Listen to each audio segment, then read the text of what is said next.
You don't trash the natty. You may have heard it before. It's been an environmentalist war cry for decades now. But it seems that the streets may be trashier than ever. Brad Underwood live tonight in South Fairmount with a look at the problem and what's being done. And you're next to a pile of trash, Brad.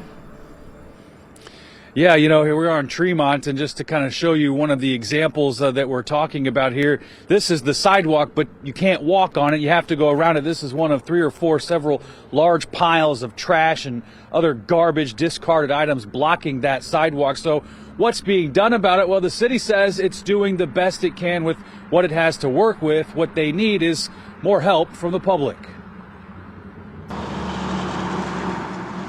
From bottles and food wrappers to mattresses, couches and tires, it really doesn't matter what neighborhood you're in, you're going to find litter and illegally dumped items. It's a huge issue. We get a lot of complaints about it. The city says it's doing the best job it can with the resources it has.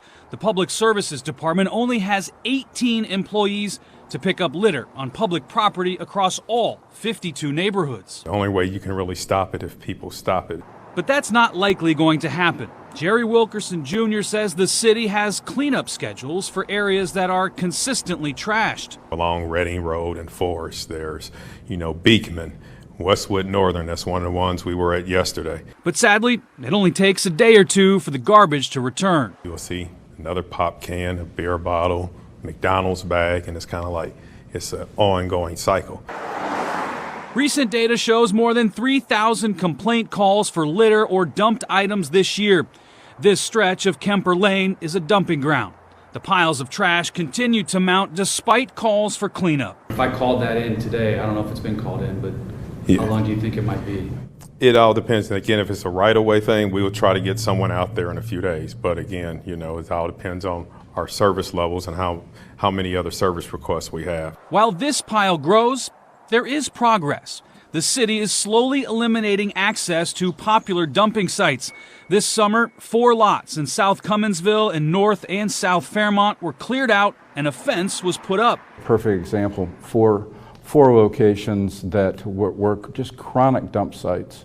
We went on in, used our vendors to clean those areas on out to a tune of almost $21,000. Jonathan Adey with Keep Cincinnati Beautiful says while locals are responsible for littering, it's the out-of-towners and even out-of-state contractors doing most of the bulk dump jobs to avoid paying to properly dispose of the junk. For all of the 100 or so of illegal dumpers that we caught during the last year, we don't have evidence that one of them was a perpetrator from the same zip code where they dumped their illegal waste.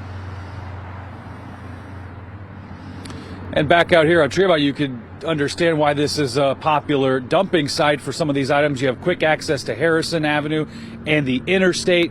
The street light above me is out, and when you look up who owns this, it goes back to a company in New York, so they're not even here to maintain or clean the property. That's why the city says they need your help. If you see some of this happening late at night, take a picture of a license plate or video so that more people can start being held accountable, forced to face the consequences on these illegal dumpings to hopefully cut down on them. Reporting live tonight, Brad Underwood, Local 12 News. Megan. Brad, thank you. And you can file complaints online and through the Fix It Cincy app. We have links at local12.com.